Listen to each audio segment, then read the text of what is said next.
अच्छा जी, respected participants, I am sure कि आपको आवाज़ मेरी आ रही है और स्क्रीन भी आपको जो है वो बिल्कुल विजिबल है। अच्छा, हमारी जो क्लासेस होती हैं ना, उनका लिंक चेंज नहीं होता है, वो सेम ही रहता है। ठीक है? सो नेक्स्ट टाइम भी अगर कोई अनाउंसमेंट ना हो कि क्लास जो है पोस्टपोन्ड है, तो इसका मतलब है कि आपको प्रीवियस लिंक से भी क्लास को जॉइन कर सकते हैं। अच्छा जी, moving towards the most important section of today's class, और आज की हमारी जो क्लास है, इसके सारे के सारे वर्ड्स जो हैं, वो सीएसएस के पास्ट पेपर से लिए गए हैं 2021 में से। सो इस लिहाज से ये हमारे पास एक बहुत इम्पोर्टेंट क्लास है।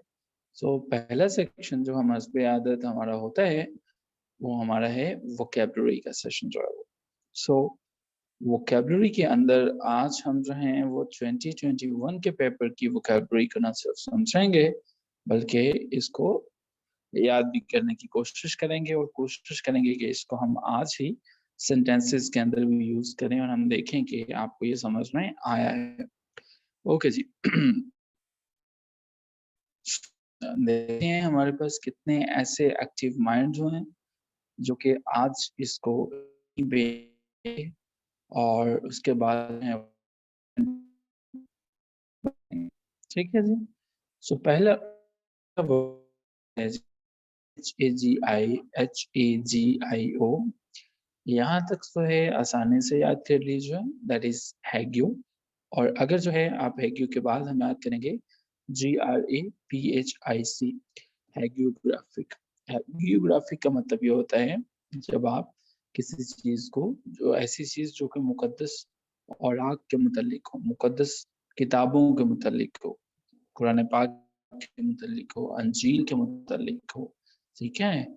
Something related to holy books.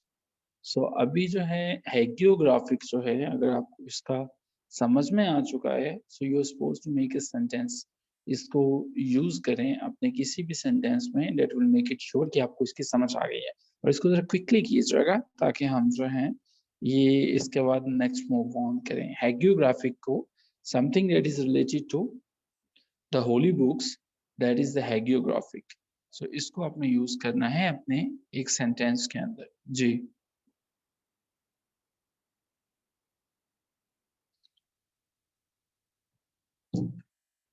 Okay जी, आई एम श्योर कि आप जो हैं वो इसको टाइप कर रहे होंगे।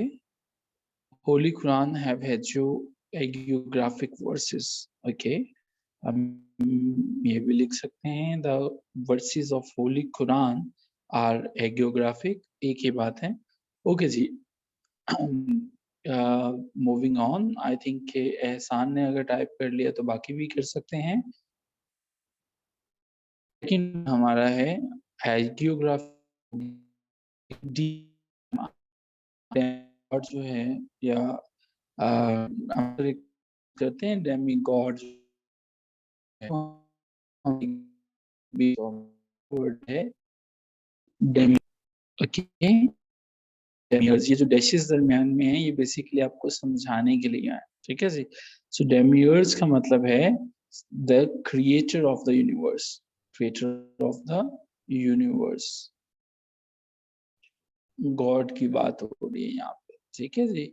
सो यहाँ पे हमारे पास जो है वो, ये हम यूज करेंगे डेमियर्स जो है वो। Maimoona the author's most famous work was a hagiography about Mother Teresa, okay.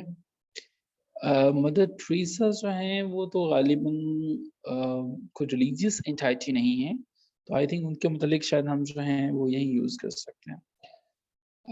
Sentence ठीक है, लेकिन इस पे शायद जो है वो करें। ओके जी, वेल डन जी। हैगियोग्राफिक और डेमियर्स के मुतालिक आपको जो है वो पता चल गया। थर्ड नंबर पे हम जो है वो तीसरा वर्ड समझने की हम कोशिश करते हैं। डेमियर्स का जो है दो, वेल्डन जवेरिया, वेल्डन एहसान, आप दोनों जो हैं वो टाइप कर रहे हैं और आप समझ रहे हैं। आप जब टाइपिंग करते हैं हमारे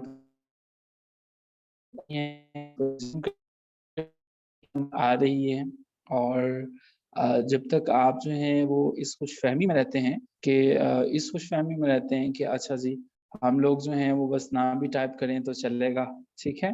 सो ये फिर जो है वो हमारे पास चीज़ें मुश्किल हो जाती हैं। आई थिंक कि आपको टाइप करना चाहिए, और आपको ना सिर्फ टाइप करना चाहिए बल्कि उनको जुमलों के अंदर भी इस्तेमाल करना चाहिए, ठीक है जी।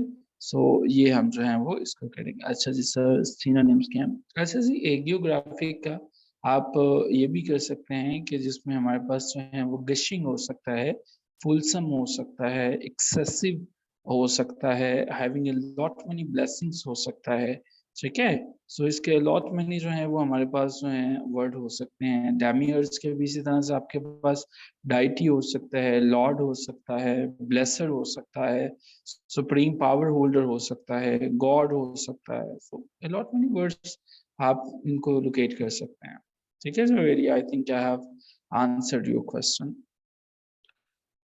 ओके जी। सो हम जो हैं इन दोनों को समझते हैं। दो पार्टिसिपेंट्स में वो सेंटेंसेस आपके मिले हमें। ओके जी। थर्ड हमारा वर्ड जो है MIS, यहाँ तक याद कर लीजिएगा। CEG, यहाँ तक याद कर लीजिएगा। CEGE, और फिर जो है वो NATIU, नेशन। अच्छा, जब कंपटीशन के एग्जाम में आपके पास जो वर्ड्स आते हैं ना, ये ट्रिक याद रखिएगा कि आपको इनको ब्रेक डाउन करना है, ठीक है। ब्रेक डाउन जो है वो करना है। तो हम जो हैं वो मिससिजनेशन जो है वो इनको समझने की कोशिश करते हैं।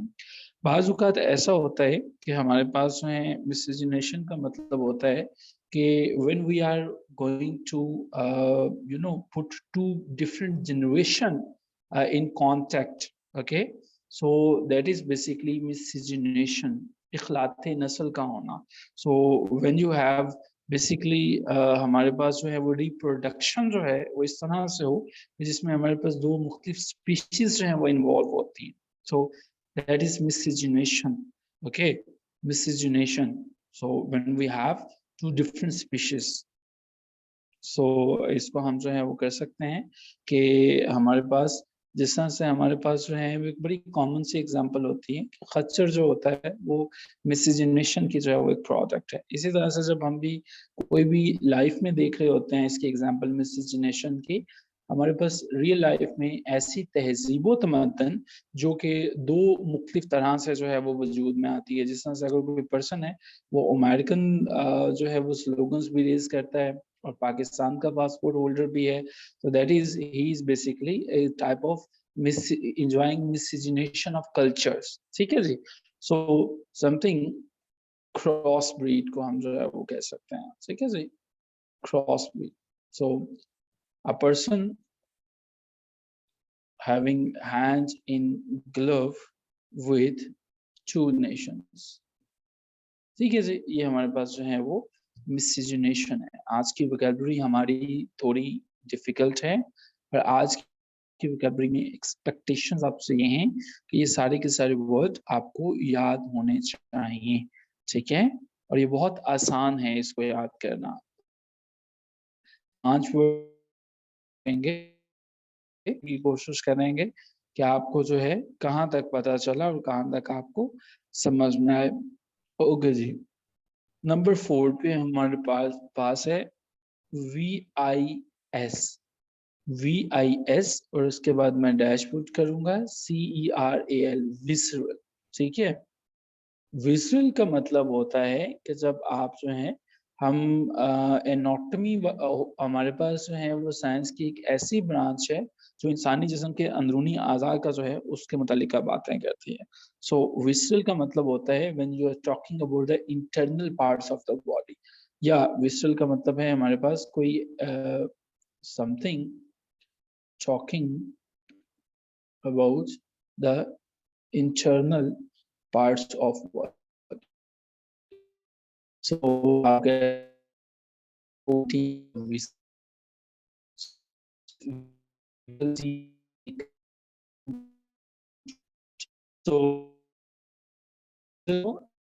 हमें four words geographic, demiurge, miscegenation और विजुअल। कुछ सेकंड्स लेना चाहें तो इनको आप रिवाइज भी कर सकते हैं, और मैं एक्सपेक्ट कर रहा हूँ कि जो हमारे पार्टिसिपेंट्स जिनको ये याद हो जाएं वो इनको एक जुमला बना के एक सेंटेंस बना सकते हैं, ताकि हमें श्योर हो जाए कि आप जो है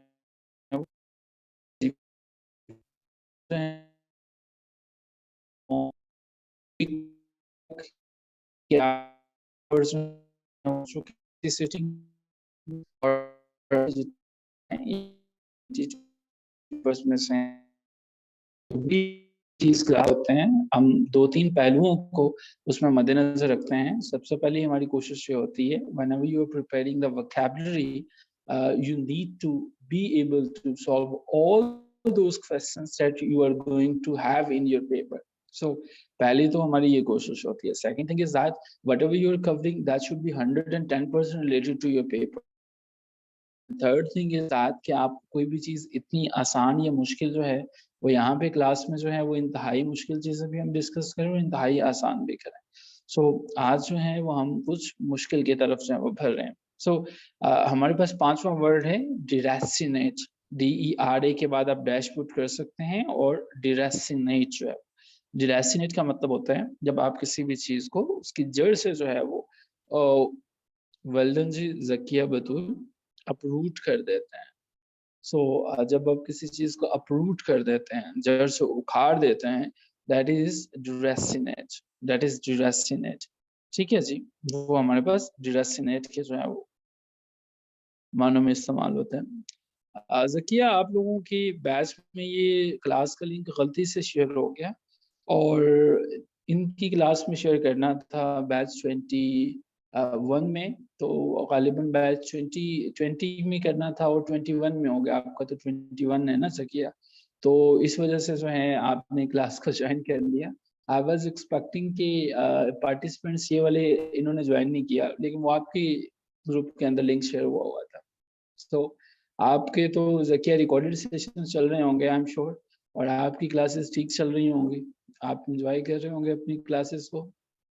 देखिए हमारे पास मेहमान हैं, ये एक और ग्रुप से हैं और इनके ग्रुप में गलती से लिंक चला गया और इसलिए फिर वो मुझे टाइमली आपके साथ दोबारा शेयर करना पड़ा। Wishing you good luck Zakia बेटे, अल्लाह आपको कामयाब करे। ओके जी, डिरासिनेट जो है वो हमारे पास अपरूट समथिंग जिसमें आपको जड़ से जो है वो उखाड़ देते हैं। जब भी किसी चीज़ को जो है वो जड़ से उखाड़ देते हैं, वो डिरेसिनेट के ज़ुमरे में आते हैं। ठीक है जी? सो डिरेसिनेट, आप ये भी कह सकते हैं कोविड-19 has deracinated the economy of Pakistan. ठीक है? Deracinate, deracinated the economy of Pakistan. So ये चीज़ें जो हैं वो पाकिस्तान। रिस्पेक्टेड पार्टिसिपेंट्स, अगर जो हैं ये चीज़ें आपको सामने नज़र आ रही हैं, कुछ सेकंड्स में यहाँ पे आपके सामने रुकूँगा। काइंडली इन तमाम वर्ड्स को जो है अगर आप याद कर चुके हैं तो just right done in the chat box कि आपको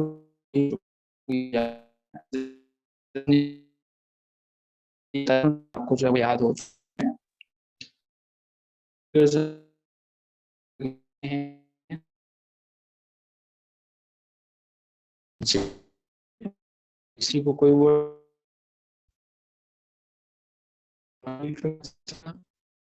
इट मीन्स और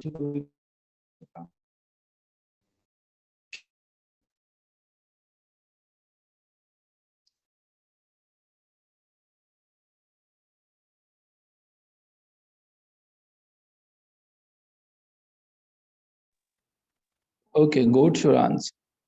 जी, मुझे आपका आंसर मिल गया। Thank you so much. अच्छा फेलोज़, ये यहाँ से हम जो है आगे मूव ऑन करते हैं। Quite tough vocabulary. अच्छा, एक चीज़ मैं आपके साथ शेयर करना चाहूँगा यहाँ पे, अगर मुझे मेरा ज़ूम इजाज़त दे सके तो। हम जो हैं कुछ यहाँ पे हैं, वोकैब्युलरी जब भी हम यूज़ करते हैं ना, ये हमारे कुछ एस्पिरेंट्स हैं, उनका ये मार्क्ड पेपर है, जब हमारे 1 टू 1 सेशंस होते हैं, हम इनमें सिर्फ़ कोई 5-10 बच्चे होते हैं हमारे पास जो जिन्होंने इस साल अपीयर होना होता है, उनके चूँकि फुल लेंथ एसेस को मार्क करना होता है, तो इसलिए हम जो है वो कोशिश करते हैं कि इनको जो है वो मार्क करें और मार्क करने के बाद जो है वो उनको सेंड बैक कर सकें। वेल, इसमें जो चीज़ आपको मैं बताना चाह रहा हूँ, आपकी थीसिस स्टेटमेंट से लेके नीचे तक अब इस पेपर को ना देखते चले जाइएगा। हम इसको थोड़ा-सा कोशिश करते हैं, अगर हमें ये इजाज़त दे दें कि कमेंट सेक्शन हाइड हो जाए, और हम जो है वो ये देखें थीसिस स्टेटमेंट के आगे जब आपका एग्जामिनर भी पेपर पढ़ता है ना, तो आपकी ये छोटी-छोटी गलतियाँ जो होती हैं, जो गालिबन आपको फ़ील हो रहा होता है कि ये तो बड़ी छोटी-छोटी गलतियाँ हैं, शायद इनको तो समझने की भी ज़रूरत नहीं है या देखने की भी ज़रूरत नहीं है, तो उसको वो बड़े गौर से देखता है, उन तमाम चीज़ों को। चलिए, थोड़ा-सा नीचे देखें, ये ग्रामर की गलतियों को मैं बताने लगा था। अब ये देखिएगा, यहाँ से देखते चले जाइए, ठीक है? वो जब ऐसे वर्ड्स को जब हम नहीं समझते हैं, तो क्या होता है? ठीक है? आप आई एम श्योर कि अब आपको चीज़ें जो हैं वो समझ में आ रही हैं। इस तरह से मार्क होता है आपका पेपर जो है वो।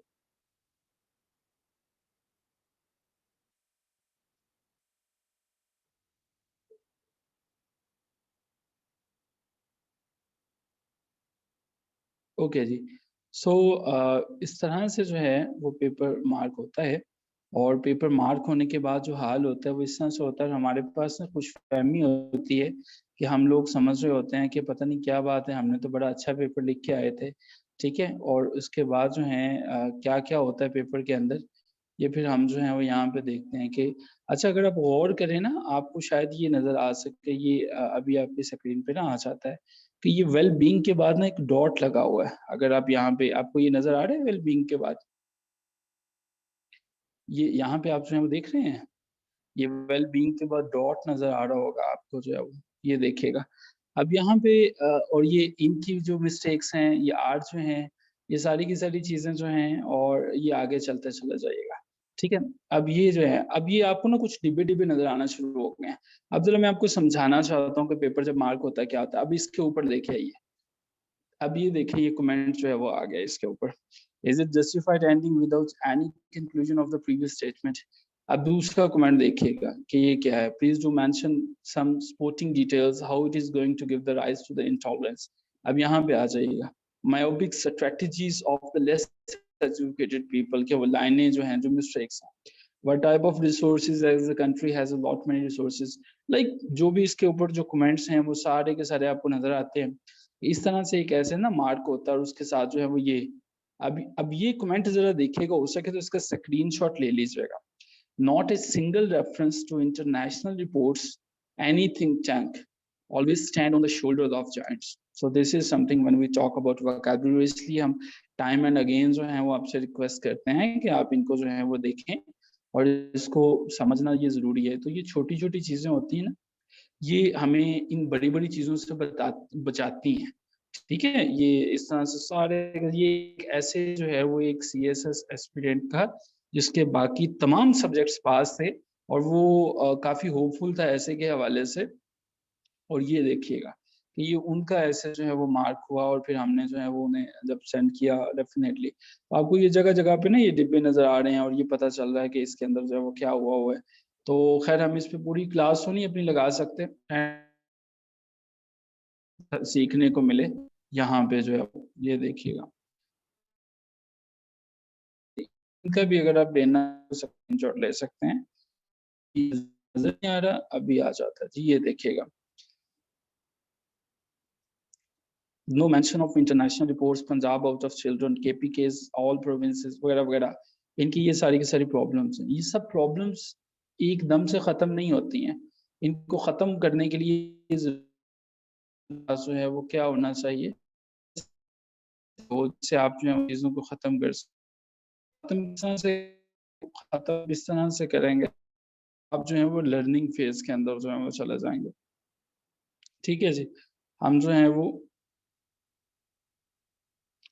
अब जो है वो व्हाइट बोर्ड की तरफ चलते हैं। तो हम कुछ ये चीज़ें डिस्कस कर रहे थे। तो समझाने का मकसद आपको ये था कि जब भी कभी आप भी करेंगे तो ये वर्ड्स होने चाहिए, अंडरस्टैंडिंग्स डेवलप होने चाहिए और फिर ही मूव ऑन हमें करना चाहिए। वेल जी नंबर 6 पे हमारे पास वो और ये जो पार्टिसिपेंट्स लिखने से कुतराते हैं, लिखने से हाज़िर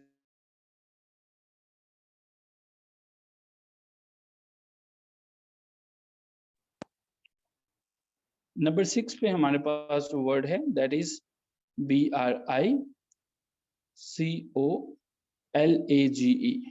ब्रिकलेज।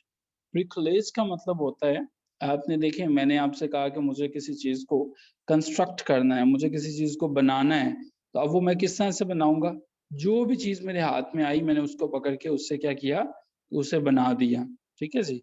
वो हमारे पास ब्रिकलेज होगा। ठीक है, ब्रिकलेज का मतलब है एक ऐसी कंस्ट्रक्शन जिसमें आपके हाथ जो लगा आपने लगा दिए। ये हम कहीं को काफ से वर्ड्स नहीं लेके आए हैं, ये सारे के सारे वर्ड्स जो हैं वो आपके पहले एग्जाम्स में आ चुके हैं और आपके लिए ये जरूरी है कि आप इन वर्ड्स को समझ सकें। सो अ कंस्ट्रक्शन जिसमें आपके पास जो मिला, व्हाटएवर आपने फाइंड आउट किया, उसके साथ क्या किया आपने, उसे यूज कर लिया और उसको जो है वो उस चीज को बना दिया। That is bricolage. Okay, seven word बड़ा इजी सा, बड़ा इंटेंस सा है, दैट इज ओके। सो हम से प्रोनाउंसिएट करते हैं, इसको सूट भी कहते हैं, इसको आप सॉट भी कह सकते हैं, that depends upon your accent. ठीक है जी।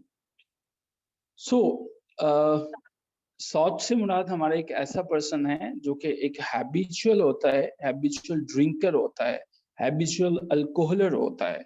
ठीक है, आप उसको जो है वो सॉट कहते हैं। मैं जरूर देखना चाहूंगा कि आज के सेशन के एंड पे बल्कि अभी 10 वर्ड्स पे हम स्टे करेंगे, हम इसके बाद दूसरी मोस्ट इंटरेस्टिंग जो है वो टॉपिक पे मूव ऑन कर जाएंगे।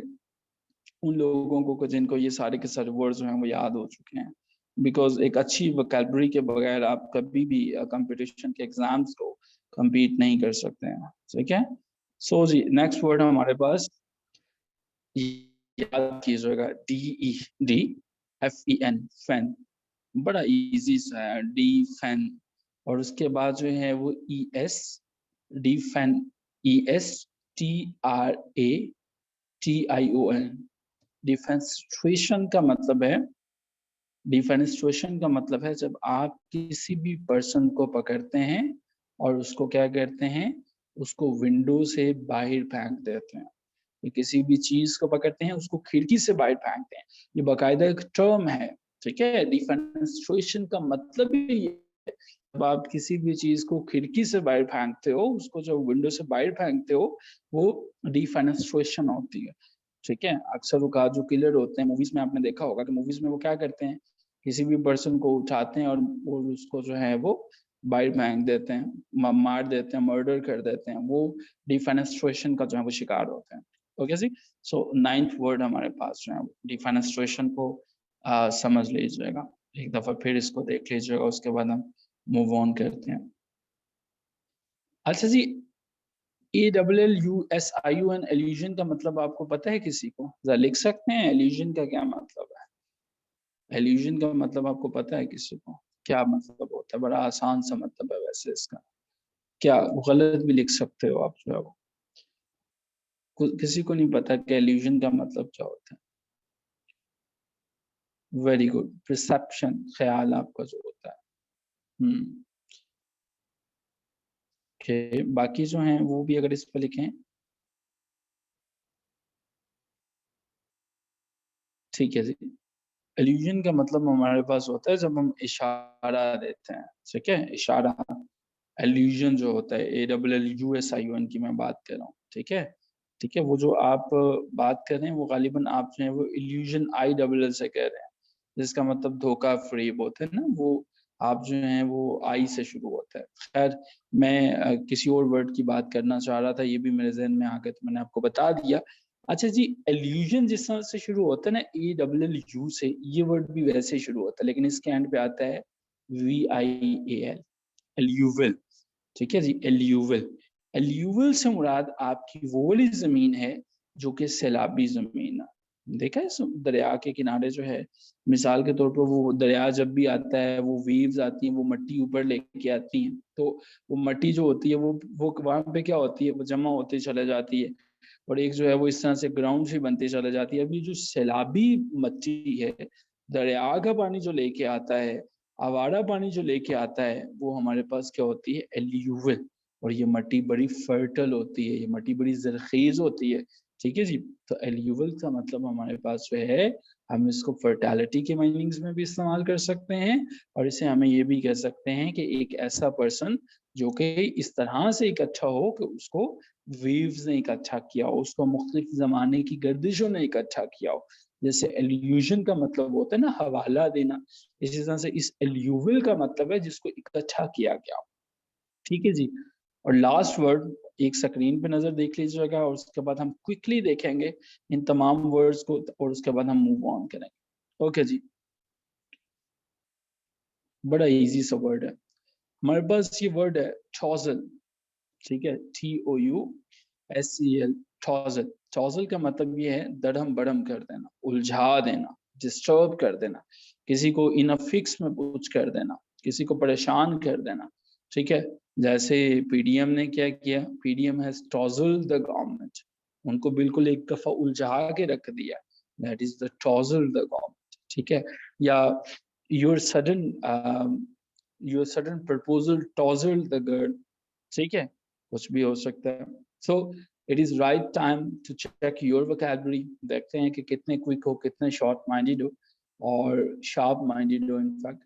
चलिए मूव ऑन करते हैं और समझने की कोशिश करते हैं। जी, क्या समझ में आता है जब हम बात करते हैं हैगियोग्राफिक की? क्विकली जरा मेंशन कीजिएगा, जस्ट अगर आपको मेंशन करना है, अगर आप नहीं भी मेंशन करना चाहते दैट्स फाइन, हम आपकी खामोशी की रिस्पेक्ट करेंगे, बट हम एक्सपेक्ट ये जरूर करते हैं कि आपको इसको करना चाहिए। हैगियोग्राफी का मीनिंग जो है something that is related to the holy books,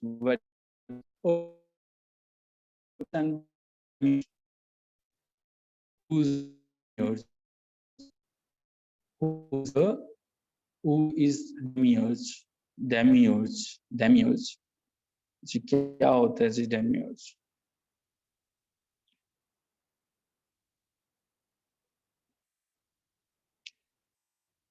Okay ji, almighty.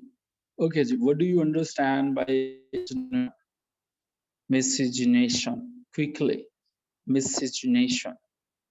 Miscegenation is, that is crossbreed. Very good. Okay ji, uh, what do you understand by visceral?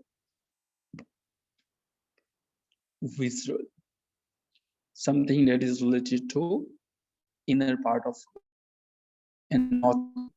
Okay ji, deracinate, deracinate, deracinate, जिसमें हम जो है वो approve कर देते हैं। Okay जी, next हमारे पास जो वर्ड हैं वो काफी इजी हैं, सो हम उनके ऊपर उतनी डिटेल में बात अभी नहीं करेंगे। चलिए मूव ऑन करते हैं, इसका स्क्रीनशॉट लेना चाहें तो ले सकते हैं और हम जो है वो अगली स्क्रीन पर चलते हैं। ओके जी, रिस्पेक्टेड फेलोज, हम जो हैं वोकैबुलरी के बाद हमारा दूसरा सेक्शन है। हमारे पेपर में जो दूसरा इम्पोर्टेंट क्वेश्चन है, वो क्वेश्चन हमारे पास जो है आता है कि जब हमें इडियम्स को या तो यूज करना पड़ता है या हमें जो है वो प्रीपोजिशंस को भी यूज करना पड़ता है, लेकिन इन सब के लिए समझना जरूरी है, हमें कुछ कंफ्यूजन जो वर्ड पैदा करते हैं, जो कंफ्यूजिंग वर्ड्स हैं, हमें उनको समझना जरूरी है। मिसाल के तौर पे एक दफा तो पेपर में एक क्वेश्चन आ गया था, जब हम पेरा वर्ड्स में यूज करते हैं कि ऑथेंटिक और जेन्युइन के अंदर जो है वो क्या फर्क है।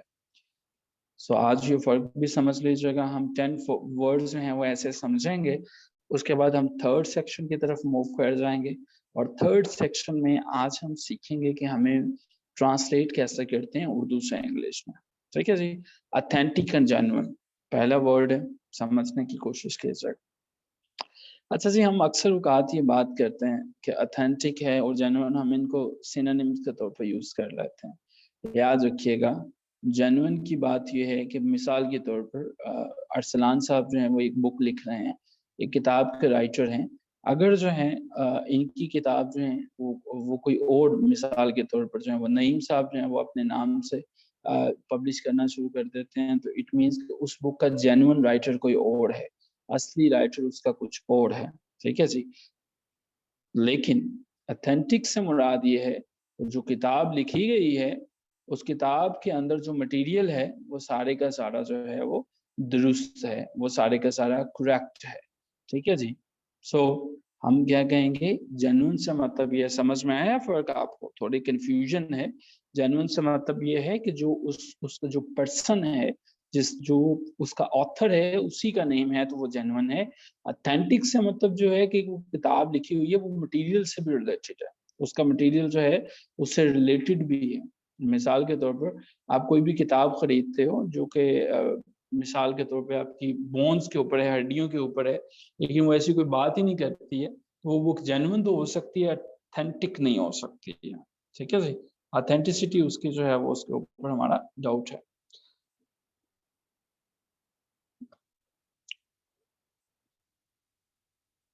सेकंड नंबर पे हमारे पास जो वर्ड है वो हमारे पास है जी कंटेंट। सेकंड हमारा जो वर्ड है that is we are suppose to talk about contentment and satisfaction.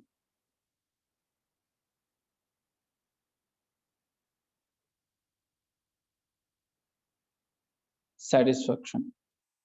So contentment का क्या मतलब होता है जी? कंटेंटमेंट का ये दोनों वर्ड्स जो हैं वो हम लोग अक्सर जो हैं वो अपनी डेली लाइफ के अंदर ये वर्ड्स आपको बहुत हेल्प करेंगे, ना सिर्फ आपके इंटरव्यूज के लिए बल्कि आपके कंपटीशन के एग्जाम्स के अंदर, जब आपको पता होगा कि आपने वर्ड्स जो हैं उनका चुनाव कैसे करना है। ओके जी, सो कंटेंटमेंट का जब हम किसी भी पर्सन की बात करते हैं जो कंटेंटेड होता है, कंटेंट का मतलब ये है कि वो ऐसा पर्सन जो बगैर किसी कोई भी फजूल किस्म की फ्रूटलेस विशेस को नहीं करता, जो ख्वाहिशात फजूल से नहीं बनाता है। ठीक है, जो चीजें भी उसकी रीच से बाहर हैं, जो चीजें उसकी पहुंच से बाहर हैं, वो नहीं कहता है कि इनको इग्नोर करो, there is no need to focus on that particular thing. तो वो कंटेंटेड है, वो अपनी जिंदगी के साथ बिल्कुल कंटेंटमेंट के साथ गुजार रहा है। उसकी जो ख्वाहिशात हैं, जो चीजें जो हैं वो क्या है, उसके पास हैं, जो चीजें उसकी रेंज में हैं, उनके साथ वो खुश है, वो कंटेंटेड है। ठीक है जी, ये हो गया कंटेंटमेंट जो है वो। लेकिन सेटिस्फेक्शन की अगर आप बात करते हो तो सेटिस्फेक्शन जो है ये कुछ मुख्तलिफ है। सेटिस्फेक्शन जो है वो कुछ मुख्तलिफ है, ये अब समझ लीजिएगा। सेटिस्फेक्शन का मतलब ये है कि जो आपकी जिंदगी में आपकी जिंदगी में आपको जिंदगी ने दे दिया, आपकी डिजायर जो हैं, आपकी जो ख्वाहिशात हैं, आपकी जो डिजायर्स हैं वो लिमिटेड हो सकती हैं, आपकी ख्वाहिशात लिमिटेड हो सकती हैं, लेकिन आप क्या करते हैं, आपकी ख्वाहिश ये ज़रूर बाकी है कि आप जो हैं वो कुछ और हासिल करना चाहें। विशेज़ आर देयर, पहले के अंदर क्या है, विशेज़ बाकी नहीं रहती हैं, जो है वो उसके अंदर खुश है। लेकिन दूसरा सेटिस्फेक्शन में क्या है, आपकी डिज़ायर्स जो हैं वो बाकी रहती हैं। ठीक है? आपको समझ में आया कि मिसाल के तौर पर एक फ़कीर कहीं पे बैठा हुआ है, वो कंटेंटेड है, वो कहता है जो मेरे पास है मैं उसी में खुश हूँ। लेकिन एक सैटिस्फाइड पर्सन क्या करेगा, वो बताएगा कि ठीक है मेरे पास जो है ये तो ठीक है, लेकिन उसकी ख्वाहिशात बाकी रहेंगे। ये कंटेंटमेंट और सैटिस्फैक्शन के अंदर जो है वो डिफरेंस है। तीसरा इम्पोर्टेंट जो है वो हमें डिफरेंस समझना है कि क्या होता है जब हम यूज करते हैं कंटिन्यूअल को, और क्या होता है जब हम यूज करते हैं कंटिन्यूअस को। हाँ जी। अच्छा, ये छोटी छोटी गलतियां ना जब एस्पिरेंट्स करते हैं ना पेपर में, फिर वो ब्लंडर बन जाता है। ठीक है, उन्हें लग रहा होता है कि यार खैर है, ऑथेंटिक या जेन्युइन। आप खुद देखें, आप अपनी लाइफ में इनके फर्क को कैसे जो है वो करते हैं। फिर जब आप सेटिस्फेक्शन की बजाय कंटेंटमेंट यूज करते हैं, ऑथेंटिक के बजाय जेन्युइन यूज करते हैं, ऐसे का पेपर ऐसे ही फेल नहीं हो जाता है, बड़ी मेहनत करनी पड़ती है फेल होने के लिए।